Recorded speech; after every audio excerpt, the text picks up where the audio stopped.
Dans la vidéo d'aujourd'hui, Mike nous apprend comment monter rapidement et facilement une bâche ou un tarp pour votre camp.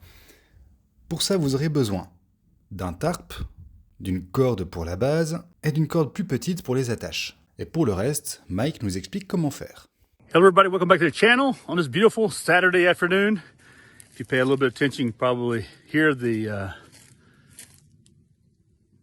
shooting in the background. We're not too far from an army base. Anyway, here in the forest, going to do it overnight. And what I want to show you is that we're going to put together a basha, and a method that I learned some time ago.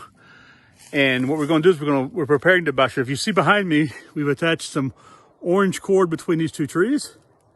This is the base, a ridge line of the basha. And we're going to bring you along for the ride. So now we've cut some smaller, let me get the right direction here. Smaller pieces, we cut 5 because we have 5 attachment points. These are smaller cords. We're going to attach this to a regular size 550 cord. So we're using 250 cord here. I think it's 275, 250, whatever. And we're going to make prusik out of this. These are about 20 centimeters long, or about maybe a foot long. A foot long would be 33 centimeters. So probably about 10 inches long or something like that. And that's enough for our attachment points and the prusik knots we're going to make. So be right back. We'll take the small cords, we're going to fold them in half, and we're going to put them over the line, and we're going to run the running end through it twice. Once we've done that, we'll pull it tight, and we will basically dress the knot here so that the outside part is on the outside, and there we have our bite there, okay? So when you have tension on it, it won't slide.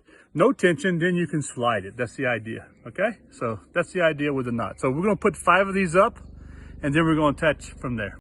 Okay, Matt, right now we're going to attach the cords to the bash itself, and we're just using pretty much a knot. I can't remember the name of the figure 8 knot on the end.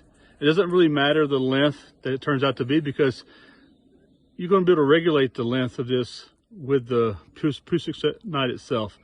What I like about these out here, you actually can untie these pretty easily instead of just putting a square knot in with 2 half hitches, which takes up more cord. But it also, the problem is that it's a little more complicated to unravel. This right here actually will unravel pretty easily, and you can change your how it's attached around. So here we have it here. And as you pull this right here, it blocks. It's locked in position, okay? And this is the idea behind the prusik lock and this whole system right here that we're putting together. So now we've finished attaching it, and you can see how the prusiks are holding on the tarp to the ridge line here, okay? And they hold in pretty good position, all right? And this holds up very, very well. It doesn't really matter about how long, because you can just pull it if you need some tension there. The same one here, you pull if you need some tension there, okay? Now what we're going to do is we're going to fix the ground lines here to the end of it, which is quite simple. Attaching those, and although we have enough attachment points here, we could also attach 5 on each side.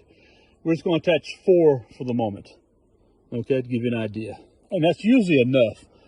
But I found that sometimes that it's not too bad to attach more, but right now it's fine the way it is. So now we've just attached these to the end. I use I doubled up, it's like a slip knot, almost like a half prusik, then a small knot here with a knot at the end to keep it from sliding through. This is easy to take out if you need to use the cord for something else. Then a figure 8 to hold it all in place. So we've attached all the cords now to the spots we want to attach them to, although there's still plenty more places to attach cords on this thing. We can really put a lot of cords on it if we needed to. And if the weather needed that, or if you had a lot of high winds and kind of stuff, you could probably want to pin it closer to the ground anyway. So these cords would be a little bit less. But anyway, they're there, and he's added an extra one here just in case he were to need it. And yeah, it's looking good. We're going to talk about how to fold it up and put it away afterwards. Okay, so now what we're going to do is we got all these cords attached. We're going to fold this thing up so that, and the reason why we're going to fold it the way we're going to fold it up is because we want to keep it off the ground, okay? We don't want it to get damaged. or get full of dirt. Let's say it's raining, it's already going to be wet.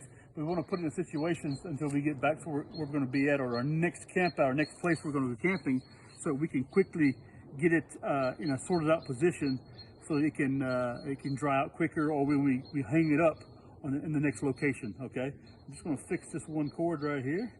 It'll take just a second. I'm roll this thing up here. It come out pretty easily, so we got to try to keep it together. That way we don't have them all tangled up amongst one another, which is always a problem also. Roll it up to the end, then I'll just push the cord, put the end of it through the cord here.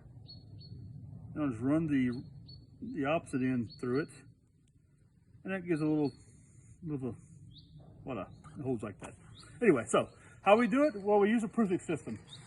We pull the prusik towards the next prusik position, and we fold it as we go along. We fold it in half. So then I just fold it another half here, push it on to the next one, okay, and it folds again, okay. We keep folding, we keep dressing it, we do all the things we have to do to get it to where we want it to be at, okay. The next one here, we're going to fold it again, all the way down to the next one, okay. You could even fold this thing up like this, okay. I usually like doing it more like a piano, I don't know how you call it, where it, well, you'll see. Get it here at the next end, we fold it back out. It's like a little zigzag fold here.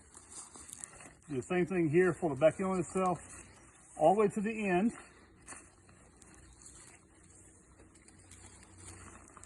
We get to the very end, they're all dressed together, and then we come down. You notice here I have the bag up here. I leave it attached up here so that, or I reattach it up there, so at the end, it's all together. I come down here at the bottom, I get it all dressed up as much as I can.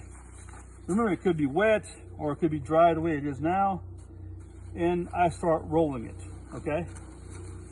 And I roll it up on itself, okay, to the very end. Once I've gotten up here on the very end, I'll take the bag off. I'll slide this system inside the bag.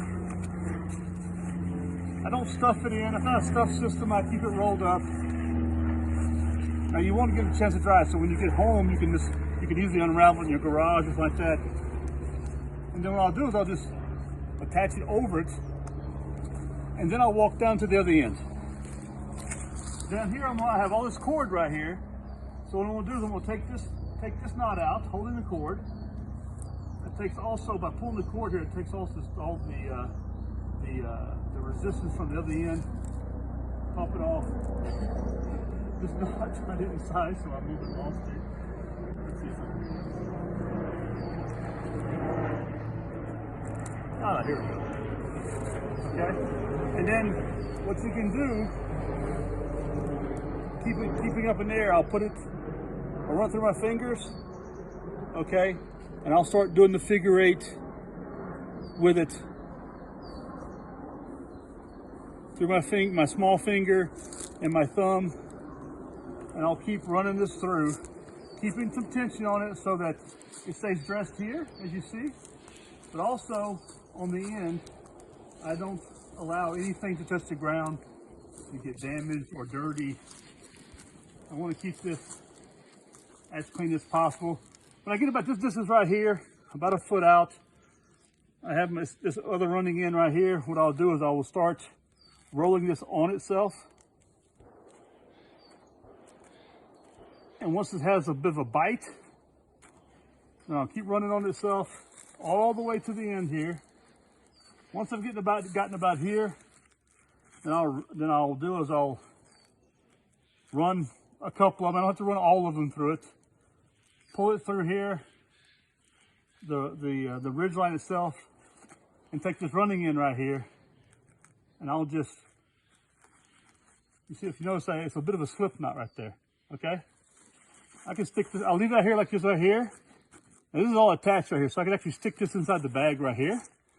Then I'll reach up here, this piece right here, I'll be doing the same thing.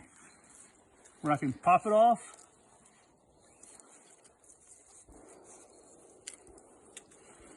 Now these spruce trees, this 550 cord wants to stick to it. A lot of friction.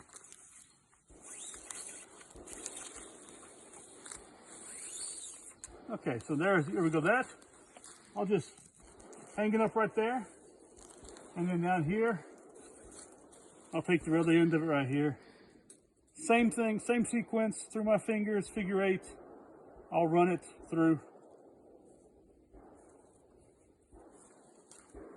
Keep it off the ground as much as possible. Get about a foot out. I'll then just turn it.